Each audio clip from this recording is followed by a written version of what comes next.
Proof of Ohm's law, ঠিক আছে। Ohm's law আমি কেমনে প্রুভ করব?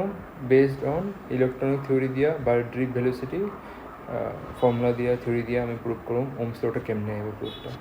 তো আমি জানি ড্রিপ ভেলোসিটি ফর্মুলা কী হয়, আই ইজ ইকুয়াল টু তোমার কী লাগাইব মাইনাস এম ই এ ভিডি কী হয়? ড্রিপ ভেলোসিটি হয়। এখন তোমার ভিডি ফর্মুলাটা আমি পড়াইছিলাম উপরে, বহুত উপরে পড়াইছিলাম, ঠিক আছে। উপরে যে লিখে নিবা V D is equal to E by electric field by tau by M. Tau কী হয়? রিল্যাক্সেশন টাইম হয়, ঠিক আছে। এম কী হয়? Mass of A electron. এগুলো খেয়াল রাখবো, কার মাস দিতে পারে এক্সামে। ই হয় ইলেকট্রিক ফিল্ড, ই কী হয়? ইলেকট্রন, নাম্বার অফ ইলেকট্রন, ঠিক আছে। নাম্বার অফ ইলেকট্রন এমনি কইবা, ঠিক আছে। এতটুকু চেঞ্জ আছে কা উপরে এটা ডেরিভেশন করানি আছে, জানো এটা কেমনে আছে, এই যেটা আমি এতটুকু এমনি লিখে দিলাম।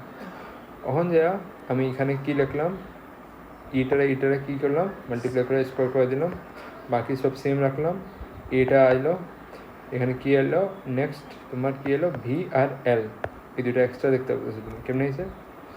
আমি এটা ক্যাপাসিটি চ্যাপ্টারে পড়তে রাখছিল কি হয়, E electric field is equal to D V by D R হয়। ভি কত হয়? Potential difference. আর কত হয়? Distance between them. মানে একটা একদম করে ক্যাপাসিটার নিয়ে নিব, যেটা ইলেকট্রিক ফিল্ড পাস করুন পজিটিভ পেরা, এখানে ডিস্টেন্স কত আছে আর পোটেন্সিয়াল ডিফারেন্স কত, এখানে ভি। পোটেন্সিয়াল ডিফারেন্স মানে বুঝো এই পাহাড়টা চড়া, পজিটিভের উপরে থাকবো, নেগেটিভের নিচে থাকবো, ঠিক আছে। তো নেগেটিভ থেকে হে পজিটিভ উপরে যেতেছে ডাইরেকশন, ঠিক আছে। তো ওই চড়ার লিগা হে ডিফারেন্সটা কত আছে, ওইটা আমরা কী কয় ইলেকট্রিক ফিল্ড। এটা আমি ডিভাইড করে দিই বা গ্রেডিয়েন্ট কয়, অ্যাকচুয়ালি এটার নাম অ্যাকচুয়ালি গ্রেডিয়েন্ট কয়, ইলেকট্রিক ফিল্ড গ্রেডিয়েন্ট, ঠিক আছে। তো E is equal to D V by D R, কী দে? ইলেকট্রিক ফিল্ডে। তো এখান দিয়ে আমি ফর্মুলাটা লিখলাম, এই ডিআর না লিখে আমি এটা এল লিখতেছি, আর এটা ডিভি না লিখে আমি কী লিখতেছি? ভি লিখতেছি। একটি ডিস্টেন্স এটা আর দিয়ে ডিনোট করলাম, বা সেখানে আমি কী দিয়ে ডিনোট করলাম? এল দিয়ে। এটা দিয়ে ভি এল বসে দিলাম, এই ফর্মুলাটা পেয়ে গেলাম। এখন এখানে দেখতে পারতেছ কোনটা কার উপর ডিপেন্ডেন্ট। এখানে এক একটা জিনিস মনে রাখবা, ঠিক আছে, নামগুলা স্পেশালি, আর কোনটা কনস্ট্যান্ট, এখানে কখন কনস্ট্যান্ট, এই জিনিসটা মনে রাখা দরকার, ঠিক আছে। এর নিচের মধ্যে আমি ভালো করে লিখছি, এগুলা এক একটা নোটসের মধ্যে লিখবা, ঠিক আছে। এন কি হয়? টোটাল, হ্যাঁ, এন হয় ডেন্সিটি অফ ইলেকট্রন, ঠিক আছে। এন কি হয়? Number of electron. টাও কি হয়? Relaxation time. ডিপেন্ড আপন কার উপরে থাকে? টেম্পারেচার উপরে, ঠিক আছে। টেম্পারেচার যদি বাড়ে কমে রিল্যাক্সেশন টাইম বেড়ে যেতে পারে, ঠিক আছে। এ কি হয়? এরিয়া। ভি কি হয়? Potential difference. ভেলোসিটি এবার করে দিও না, ঠিক আছে। এম কি হয়? মাস। কার মাস? ইলেকট্রনের মাস। এল কি হয়? লেন্থ। লেন্থ কার হয়? ওই মেটেল বা ওই স্যাম্পলের লেন্থটা। এখন যা এখানে কী কী কনস্ট্যান্ট আমরা এখানে বাই করতে চাই, ঠিক আছে। কেমনে কনস্ট্যান্ট হইব ওইটা আমি বাই করতে, কোন সিচুয়েশন হইব। এখানে ই আর এম কী হয়? কনস্ট্যান্ট হয়, কনস্ট্যান্ট অফ ইলেকট্রন। কী হয়? কনস্ট্যান্ট কখন হইব? যখন ইলেকট্রন কনস্ট্যান্ট থাকবো। ই কী হয়? Number of electron. তো তুমি একটা অ্যালুমিনিয়াম নিলা, এখানে নাম্বার অফ ইলেকট্রন সেমে থাকবো। এম কী হয়? Mass of electron. Mass of electron সব জায়গায় সেম থাকবো। তো এই দুটা সবসময় কনস্ট্যান্ট পাবো আমি, ঠিক আছে। ওটা লেগে কোনো এইদিকে ওইদিকে নাই, তুমি কপার নাও অ্যালুমিনিয়াম নাও সব লেগে আছে। নাম্বার অফ ইলেকট্রনটা চেঞ্জ হতে পারে, ঠিক আছে। কখন চেঞ্জ হইব? Number of electron is constant for given metal. Given metal মানে অ্যালুমিনিয়াম নিলা তো অ্যালুমিনিয়াম, যদি তুমি অ্যালুমিনিয়াম থেকে কপারে গেলে গা অ্যাটমিক নাম্বার বেড়ে যাবো গা। অ্যাটমিক নাম্বার বাড়লে কী হইব? নাম্বার অফ ইলেকট্রন বেড়ে যাবো গা। তো অ্যালুমিনিয়ামের অ্যাটমিক নাম্বার ছোটো আছে কপার থেকে, তো অ্যালুমিনিয়ামে কম ইলেকট্রন থাকবো কম্পেয়ার টু কপার থেকে। তো যদি কপারে যদি বেশি থাকে অ্যাটমিক নাম্বার, তো সেইখানে নাম্বার অফ ইলেকট্রনটা কী থাকবে? বেশি থাকবে। এর লিগে আমি লিখলাম গিভেন মেটাল লিগেই কী থাকবো? কনস্ট্যান্ট থাকবো। কী থাকবো? এন। এন কী হয়? হ্যাঁ, ইলেকট্রন ডেন্সিটি। ইলেকট্রন ডেন্সিটি যদি এটা ডিফাইন করতে পারে কী করবা? Charge density. Actually electron density না, চার্জ ডেন্সিটি। তো এটা কী করবা? Electron per unit volume is give you the কী দে? তোমার চার্জ ডেন্সিটি দেয়, charge density generated by small N, ঠিক আছে। তখন যা তোমার এখানে কি কনস্ট্যান্ট থাকবো, টাও। কখন কনস্ট্যান্ট থাকবো, যখন যা টেম্পারেচার কনস্ট্যান্ট হবে, যদি টেম্পারেচার কমা বেশি করো এটা চেঞ্জ হয়ে যাবে টাওটা, ঠিক আছে। নেক্সট কি এখানে থাকবো, এরিয়া আর লেন্থ কনস্ট্যান্ট হইব ফর এ গিভেন স্যাম্পল। যদি তোমার অ্যালুমিনিয়াম দিছে লেন্থ 1 ক্রস সেকশনও 1, তখন যা আর সেম আরেকটা এক্সাম নিছে যোনটা লিখা লেন্থ 1 ক্রস সেকশন কি 1, তখন যা ওইগুলার লিখা কি পাইবা, সব জায়গাতে কনস্ট্যান্ট পাইবা, ঠিক আছে। এরিয়ার লেন্থ তখন কনস্ট্যান্ট হইলো, যদি এটা চেঞ্জ করে দিছে কনস্ট্যান্ট না, ঠিক আছে। তো এটার উপরে বেস করে আমি কি দেখতে পারতেছি, আঙ্গ এখানে এতটুকটা কনস্ট্যান্ট সব, সরি আঙ্গ এখানে এতটুকটা সব কনস্ট্যান্ট, ওই কার ছাড়া ভিটা এখানে কি ভেরিয়েবল, কি ভেরিয়েবল, পোটেনশিয়াল ডিফারেন্সটা ভেরিয়েবল। তো এটা যদি ভেরিয়েবল থাকে তো আমরা এমন লিখতে পারি সবগুলো constant, I is proportional to V, মানে ভোল্টেজ বাড়ার মতো কী পড়বো, কারেন্ট বেড়ে যাবো, ডাইরেক্টলি প্রপোর্শনাল হইতেছে। তো এটা যদি আমি ইকুয়াল টু যদি সরাই দিই তো এখানে কী পেবো, আর বয়ে যাবো, ঠিক আছে।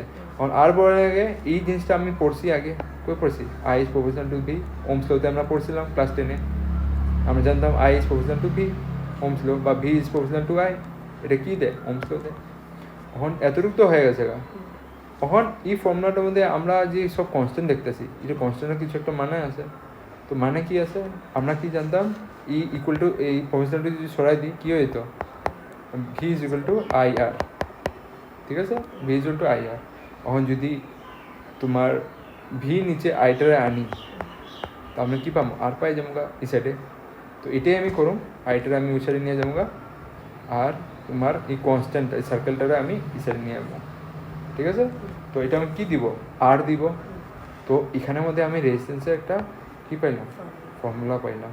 তোমার যদি এতদিন থেকে যদি জানতা না তো এটা মনে রাখবা, রেজিস্ট্যান্সের ফর্মুলা এটা হয়। এটা কার উপর ডিপেন্ডেন্ট, ম্যাটেরিয়ালের ক্যারেক্টারিস্টিকের উপর ডিপেন্ডেন্ট, ঠিক আছে। এখানে এমটা কী হয়, মাস অফ এ ইলেকট্রন, এলটা কী হয়, লেন্থ অফ এ কন্ডাক্টার, এনটা কী হয়, চার্জ ডেন্সিটি, ইটা কী হয়, ইলেকট্রন, আর এখানে তোমার টাউটা কী হয়, রিল্যাক্সেশন টাইম, আর এ কী হয়, এরিয়া, এটার উপর ডিপেন্ডেন্ট হবে। মানে তোমার এখানের মধ্যে দেখতে পারো, যদি আমি কই লেন্থ ডবল করে দিলাম, আমার রেজিস্ট্যান্স কী হয়ে যাব, ডবল হয়ে যাবে, 2R হয়ে যাবে। আমি যদি আমি যদি কী করি, এরিয়া, এটা এখানে পড়তে পারবো, আমি যদি এরিয়াটারে কী করি, বাড়াই দিই, তো আমার রেজিস্ট্যান্স কী হয়ে যাব, ইনভার্সলি প্রপোর্শনালি কমে যাবো, কেন কি এরিয়াটা কি নিচের দিকে আসে, যেগুলা সেম টাওয়ার উপর ডিপেন্ড করবো। টেম্পারেচার যদি আপ ডাউন করছে তো তোমার কইতে পারে R is directly proportional to, এখানে এটা লিখলাম R is directly proportional to R, ঠিক আছে। R is directly proportional to N. যদি চার্জ ডেন্সিটি বাড়ে, যদি অ্যালুমিনিয়াম নিছি, অ্যালুমিনিয়ামে কী হবো, চার্জ ডেন্সিটি সেম থাকবো। যদি তুমি কপার নিয়ে নিছো, চার্জ ডেন্সিটি সেম, মানে চেঞ্জ হয়ে যাবো। চেঞ্জ হলে কী হবো, তো চার্জ ডেন্সিটি বেড়ে যাবো, তো রেজিস্ট্যান্স বাড়া কমার চান্স থাকবো, ঠিক আছে। তো এখানে যদি সেম নিতেছ তো সেম লিগে যদি লেন্থ তো সেম নিতেছ, ওই সেমই মেটেরিয়ালটার লিগে চার্জ ডেন্সিটি দেখতেছো, আর লগে এরিয়া সেম, রেজিস্ট্যান্স সেম পাইবা। আর যদি তুমি resistance R is directly proportional to temperature, হয় এটাও হইব ডাইরেক্টলি প্রপোর্শনাল টেম্পারেচার, কেমনে, টাও দিয়ে রিলেটেড, ঠিক আছে। যদি টাও যদি চেঞ্জ করতেছো, রেজিস্ট্যান্স চেঞ্জ করার চান্স আছে, ঠিক আছে। এটা তোমার কোনো সময় টাও না দিয়া তোমার টেম্পারেচার দিয়ে দিতে পারে নিটের মধ্যে, ঠিক আছে। তো এগুলো যদি জেনে রাখো। এখন যে আমরা এমনি করে এগুলো সব ক্যারেক্টারিস্টিক অফ মেটেরিয়াল, ঠিক আছে। মেটেরিয়ালের উপরে এগুলো ডিপেন্ড করে আমরা রেজিস্ট্যান্স বাই করি। এখন যে আমরা কী পড়ব নেক্সট, রেজিস্টিভিটি আর স্পেসিফিক রেজিস্ট্যান্স, ঠিক আছে। রেজিস্টিভিটি আর স্পেসিফিক রেজিস্ট্যান্স কারে কোয়া হয় এটা জেনে রাখো। যদি তোমরা কেউ কয় আমরা যদি লেন্থ আসলে এত, এটা আমি এখন ডবল করে দিলাম, 1 আসলেও এখানে আবার 1 বাড়াই দিলাম, তো আমার রেজিস্ট্যান্স কী হয়ে যাবো, ডবল হয়ে যাবো, 2R হয়ে যাবো, ঠিক আছে। এখন যদি তোমার এরিয়া এখানে এতটুকু আসলো উপর দিয়ে আরেকটা লেয়ার না লেখাইছি, এটা নিচে এরিয়াটা আসলো ওয়ান এরিয়া আসলো পুরা সবগুলো মিলে, এখানে আবার সেম ওয়ান এরিয়া, কিন্তু এই সময় কী হয়ে যাবো গা, রেজিস্ট্যান্স কী হয়ে যাবো, আধা হয়ে যাবো। ঠিক আছে, তো এমনি করে কী বুঝতে পারতেছ, resistance is directly proportional to L, যত বাড়াইবা এল অত কী বলো রেজিস্ট্যান্স বেড়ে যাবো গা, আর যত বাড়াইবা এরিয়া অত কমবো রেজিস্ট্যান্স ইনভার্সলি প্রপোর্শনাল হয়ে গেল। আর দুটো কম্বাইন করে লিখলাম, কম্বাইন করে এমনি করে লেখা যায়। এখন যে প্রপোর্শনালিটি সাইন হাটার লিগা একটা কনস্ট্যান্ট, তো কনস্ট্যান্টের নাম কি, রো, আর রোটার আমি কী নাম দেবো এখানে, এটা রেজিস্টিভিটি। রেজিস্ট্যান্স রেজিস্টিভিটি দুটো আলগা জিনিস, কোনো সব ভেবো না সেম জিনিস। আর এটার একটা নাম কী কর, স্পেসিফিক রেজিস্ট্যান্স। ঠিক আছে, এটা একটা নাম কর। এখন এটা তো তুমি পেয়ে গেছো, তো আমরা এখন ডিফাইন করতে চাই রেজিস্টিভিটি কী জিনিস। ঠিক আছে, তো তোমার যদি কয় রেজিস্টিভিটি তুমি কেমনে ডিফাইন করবা, ফর্মাটটা এইদিকে দিকে চেঞ্জ করো। ঠিক আছে, মানে তোমার রেজিস্টিভিটিটা এক সাইডে আনো আর রেজিস্ট্যান্সটা ওই সাইডে আনো। আমরা কেন করতেছি এটা, ডিফাইন করার লিগা। এখন আমরা কইব না ডিফাইন রেজিস্টিভিটি এক্সামে, তো তুমি লিখতে লাগো কিছু, এখানে কী করবা, ডিফাইন করার লিগা কী করবা, তোমার রেজিস্ট্যান্সটা এরিয়াটা কী করবা, 1 লিখবা। If area is equal to 1, লেন্থটা ইজ ইকুয়াল টু 1, তো তোমার resistivity is equal to resistance.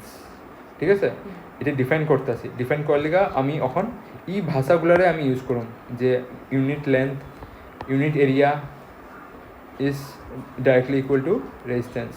এই তিনটা জিনিস মনে রেখা নিবা। এটা তোমার দেখো এগুলো কী হয়, এগুলো কিওয়ার্ড হয়। ঠিক আছে, তুমি যখন সায়েন্স পড়বা না, কিওয়ার্ডগুলো মনে রাখবে, কি এমনি করে সায়েন্সের ডেফিনেশন বানাইতেছে। ঠিক আছে, এখানে কিওয়ার্ড কী আছে, unit area, unit length is equal to resistance. ঠিক আছে, এই তিনটা জিনিস মনে করে এইটা জিনিস দিবাই ডেফিনেশন বানাই যদি লেখছো। ঠিক আছে, এগুলো জিনিস সায়েন্সে এগুলোই তরিকার লেখার লেখা। আর এখান দিয়ে তুমি দেখতে পাচ্ছ, যদি এরিয়া এখানে আমি উপর নিচে করুম তো দুটা ইকুয়াল হইব না, রেজিস্ট্যান্স আর রেজিস্টিভিটি ইকুয়াল হইব না। এর লিগে আমি কেন ধরতেছি 1 1, এর লিগে আমি ধরতেছি তাকে দুটা ইকুয়াল হয় রেজিস্ট্যান্সের, আর আমার ডিফারেন্সিয়েশনটা আমার সোজা হয়ে যায়। মানে আমার এখানে হাফ দিতে লাগবো, উপরে ধরো 3 দিতে লাগবো, এমন করে হইলে। ঠিক আছে, আমরা এটা চাই না এরকম কমপ্লিকেট ডেফিনেশন, তো এর লিগে আমি ডিফাইন করার লিগে আমি এটা লাগাইতেছি। ঠিক আছে, এটা বুঝলাম। আর এখানে তুমি একটা নোটিস করতে পারো যে এটা যে আছে না, resistivity is equal to resistance, এটা কার লিগা হয়, মেটেলের লিগা হয় অনলি। এটা নোটসের নাম লিখলে হইব। ঠিক আছে, আর যে রেজিস্টিভিটিটা আছে অনলি চেঞ্জ কখন হইব, যখন যে মেটেল চেঞ্জ হইব, আদারওয়াইজ চেঞ্জ হইব না। যেমনি তোমার মেটেলটা যদি অ্যালুমিনিয়াম রাখছো, ঠিক আছে, অ্যালুমিনিয়ামের লিগা টেস্ট করো, যদি এখানে কপার লিগা তুমি আধার লেন্থ এখানে অ্যালুমিনিয়ামতে নিলা আর এখান থেকে ক্রস সেকশনটা নিলা এমনি হইব না, দুটা কী থাকতো, সেম কন্ডাক্টারে থাকতে লাগবো, সেম মেটেরিয়ালে থাকতে লাগবো। ঠিক আছে, এমনি করে হইব। এখন যে ডেফিনেশনটা কই কেটে গেল না।